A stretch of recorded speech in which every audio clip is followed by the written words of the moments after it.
जय श्री कृष्ण। मैं ओम यादव आप सभी लोगों का स्वागत करता हूं आज के इस वीडियो में। दोस्तों, ये तो आप सभी लोग बहुत ही अच्छे से जानते हैं कि चाहे दौर कोई भी रहा हो, चाहे द्वापर हो, चाहे कलयुग हो, चाहे त्रेता हो, चाहे सतयुग हो, कोई भी युग रहा हो, कोई भी समय रहा हो, यादव समाज ने समय समय पर एक से एक पराक्रमी योद्धाओं को जन्म दिया है, जिन्होंने इस धरती के लिए अपना बलिदान तक दिया है। अरे स्वयं हमारे वंश में भगवान श्री कृष्ण जैसी पर्सनालिटी का जन्म हुआ है, लेकिन इन सब के बावजूद आज की डेट में हमारे समाज की जो छवि होनी चाहिए थी वो नहीं है। और इन सब का सबसे बड़ा कारण कहीं ना कहीं हमारे यादव समाज के लोग ही हैं। एक तरफ जहां हमारा यादव समाज दलित विचारधारा की तरफ बड़ी ही तेजी से जा रहा है, वहीं दूसरी तरफ हमारे समाज के लोग अपने ऐतिहासिक धरोहरों का प्रचार प्रसार उस शिद्दत से नहीं करते हैं जिस शिद्दत से करना चाहिए। दोस्तों, आज की इस वीडियो में मैं आप लोगों को यदुवंशियों की ऐसी एक धरोहर के इतिहास के बारे में बताने वाला हूं।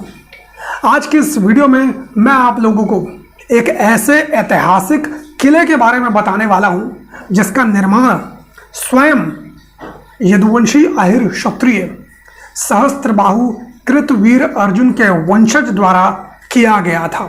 और ये कोई ऐसा वैसा किला नहीं है, बल्कि इस किले के बारे में कहा जाता है कि यह अभेद और अजय किला था। इसके अलावा भी इस किले से जुड़े कई और रहस्य हैं जिनके बारे में आप सभी लोगों को जानकारी होनी चाहिए। तो आइए जानते हैं इस किले से जुड़े इतिहास के बारे में। असीरगढ़ का ऐतिहासिक किला मध्य प्रदेश के बुरहानपुर से 10 किलोमीटर उत्तर दिशा में सतपुरा पहाड़ियों के शिखर पर समुद्र तल से 250 फीट की ऊंचाइयों पर बना हुआ है। यह किला आज भी अपने वैभवशाली अतीत की गुणगाथा का गान मुक्त कंठ से कर रहा है। इसकी गणना विश्व विख्यात उन गिने चुने किलों में की जाती है जो दुर्भेद और अजय माने जाते थे। इतिहासकारों ने इस किले को बाब-ए-दक्खन यानी दक्षिण का द्वार और कलोद-ए-दक्खन यानी दक्षिण की कुंजी, इन शब्दों से इतिहास के पन्नों में इस किले के बारे में उल्लेखित किया गया है। दरअसल इतिहासकारों ने इसे दक्षिण का द्वार और दक्षिण की कुंजी इसीलिए कहा था क्योंकि ऐसा माना जाता था कि अगर किसी ने इस किले के ऊपर विजय प्राप्त कर ली तो उसके लिए दक्षिण का द्वार खुल जाता था। समस्त खान देश के ऊपर साम्राज्य स्थापित करना आसान हो जाता था, इसीलिए इसे दक्षिण का द्वार और दक्षिण की कुंजी के रूप में इतिहास के पन्नों में उल्लेखित किया गया है। इसके अलावा इस किले से जुड़ी कई सारी किंवदंतियां भी फैली हुई हैं। इन सबके साक्ष्य तो हमारे पास उपलब्ध नहीं है, लेकिन जो वहां के स्थानीय लोग हैं, वहां के लोगों में कई सारी रहस्यमय कहानियां सुनने को हमें मिल जाती हैं। उन्हीं में से एक कहानी है जो मैं आप लोगों को सुनाना चाहूंगा। जैसा कि आप सभी लोग जानते होंगे कि द्वापर युग में महाभारत के युद्ध की समाप्ति के बाद भगवान श्री कृष्ण ने गुरु द्रोणाचार्य के पुत्र अश्वत्थामा को श्राप दे दिया था और श्राप देते हुए कहा था कि समय के अंत तक अपने शरीर पर लगे कोल के साथ वो यूं ही भटकता रहेगा, उसे कभी भी शांति, कभी भी मुक्ति नहीं मिलेगी। और वहां के स्थानीय लोगों के अनुसार वही महाभारत का अश्वत्थामा इसी असीरगढ़ के किले में आता है और वहां के स्थानीय लोगों का यह दावा है कि उन्होंने असीरगढ़ के किले में अश्वत्थामा को घूमते हुए देखा है। मैं एक बार फिर से आप लोगों को बता दूं कि इसके बारे में हमारे पास साक्ष्य तो उपलब्ध नहीं है, लेकिन ऐसा मान्यता है वहां के स्थानीय लोगों के। दरअसल असीरगढ़ किले के समीप ही गुप्तेश्वर महादेव जी का मंदिर है। तो ऐसा बताया जाता है वहां के लोगों के द्वारा कि अश्वत्थामा उस मंदिर में पूजा करने आता है और पूजा करने के वक्त ही उसे असीरगढ़ किले के आसपास घूमते वहां के स्थानीय लोगों ने देखा है। इस भव्य और अजय किले का निर्माण, जैसा कि मैंने आपको शुरुआती संदर्भों में बताया, महान यदुवंशी अहिर क्षत्रिय है वंशी सहस्त्रबाहु कृतवीर अर्जुन के वंशज माने जाने वाले आसा अहिर के द्वारा निर्माण किया गया था। इतिहासकार मोहम्मद कासिम के कथानुसार आसा अहिर के पास हजारों की संख्या में गाय हुआ करती थी और उन गायों की सुरक्षा हेतु एक सुरक्षित स्थान की आवश्यकता थी। और 15वीं शताब्दी में आसा अहीर ने इस किले का निर्माण किया था। चूंकि यह किला आसा अहीर के द्वारा बनाया गया था, इसीलिए इस किले का नाम असीरगढ़ किला पड़ गया और इसी के नाम से इसने प्रसिद्धि भी प्राप्त की। अब आप में से कई सारे लोग ये सोच रहे होंगे कि ये कैसे सम्राट सहस्त्रबाहु कृतवीर अर्जुन के वंशज हैं।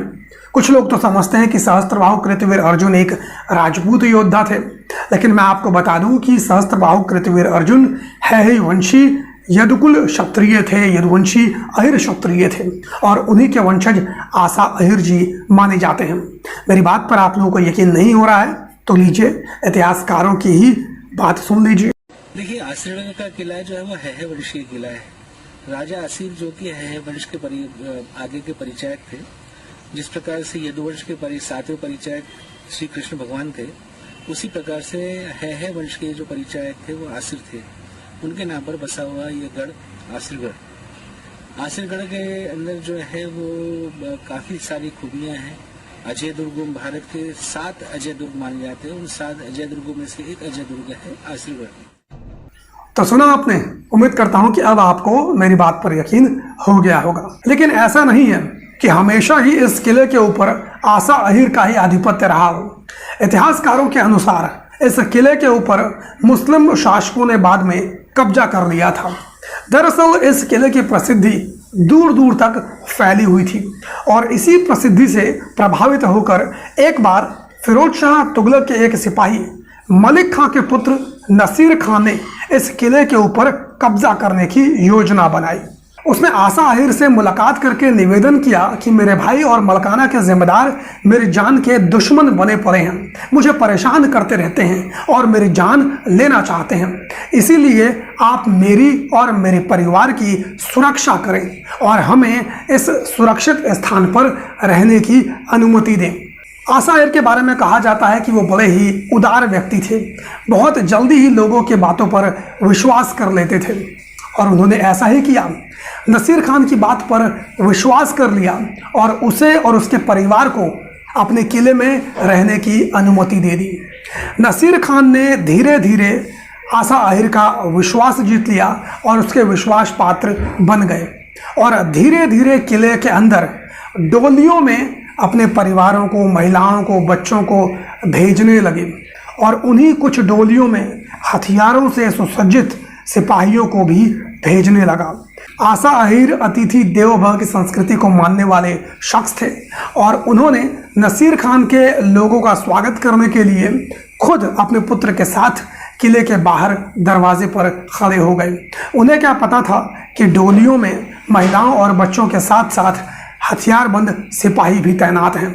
जैसे ही डोलियों ने किले के अंदर प्रवेश किया, उसमें से कुछ सिपाही हथियार लेकर निकले और आसा अहीर और उनके पुत्र को मौत के घाट उतार दिया और इस प्रकार से आसा अहीर की मृत्यु हो गई।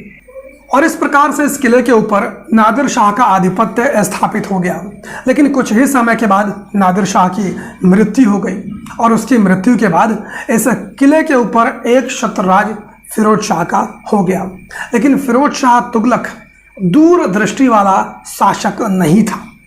उधर सम्राट अकबर के पास भी इस किले की प्रसिद्धि पहुंच गई और उसकी प्रसिद्धि से प्रभावित होकर सम्राट अकबर इस किले के ऊपर आधिपत्य स्थापित करने के लिए व्याकुल हो गए और अपनी इसी इच्छा को पूरा करने के लिए उन्होंने दक्षिण की तरफ अपनी सेना को भेज दिया।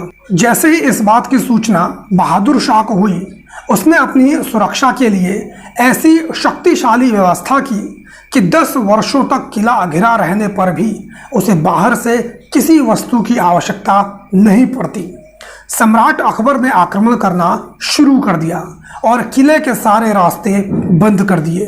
वह किले पर दिन रात तोपों से गोलीबारी करने लगा, किंतु अकबर को सफलता नहीं मिली। असफल होने के बाद उसने अपने सलाहकारों से विचार विमर्श किया और यह निष्कर्ष निकाला कि बहादुर शाह से बातचीत की जाए। संदेश वाहक द्वारा संदेश को भेजा गया, साथ ही यह विश्वास दिलाया गया कि अकबर की तरफ से किसी प्रकार की आंच नहीं आएगी। बहादुर शाह ने अकबर की बात पर विश्वास कर लिया। वह भेंट करने के लिए किले के बाहर आया, दोनों अकबर और बहादुर शाह में बातचीत शुरू हुई। बातचीत चल ही रही थी कि एक सिपाही ने पीछे से बहादुर शाह के ऊपर हमला कर दिया और जख्मी कर बंदी बना लिया। उसने अकबर से कहा कि तुमने मेरे साथ विश्वासघात किया है। तब अकबर ने जवाब देते हुए कहा कि राजनीति में सब जायज़ है। इसके बाद अकबर की फौज ने इस किले के ऊपर कब्जा कर लिया और 17 जनवरी 1607 को अकबर का पूरी तरह से इस किले के ऊपर आधिपत्य स्थापित हो गया। अकबर के बाद इस किले के ऊपर कुछ समय के लिए मराठों ने भी अपना आधिपत्य स्थापित किया और उसके बाद सन 1904 में अंग्रेजी सेना ने इसे अपने कब्जे में ले लिया। तो राजनीतिक दृष्टि से, सामरिक दृष्टि से ये किला बहुत ही महत्वपूर्ण माना जाता था। ऐसे ही न जाने और कितने किले हैं जो यदुवंशी अहिर क्षत्रियों के द्वारा बनाए गए हैं, लेकिन समाज के लोगों को उसके बारे में ज़्यादा जानकारी है ही नहीं। दोस्तों, मैं चाहता हूं कि आप लोग इस वीडियो को अधिक से अधिक शेयर कीजिए ताकि हर किसी व्यक्ति के पास ये वीडियो पहुंच जाए और उसे अपनी धरोहर, अपनी ऐतिहासिक किले के बारे में जानकारी ज़रूर मिले। उम्मीद करता हूं कि आप लोग इस वीडियो को शेयर ज़रूर करेंगे और चैनल पर नए होंगे तो चैनल को सब्सक्राइब करना बिल्कुल भी मत भूलिएगा। आपसे मुलाकात किसी और वीडियो में करूंगा, तब तक के लिए बहुत बहुत धन्यवाद। जय हिंद।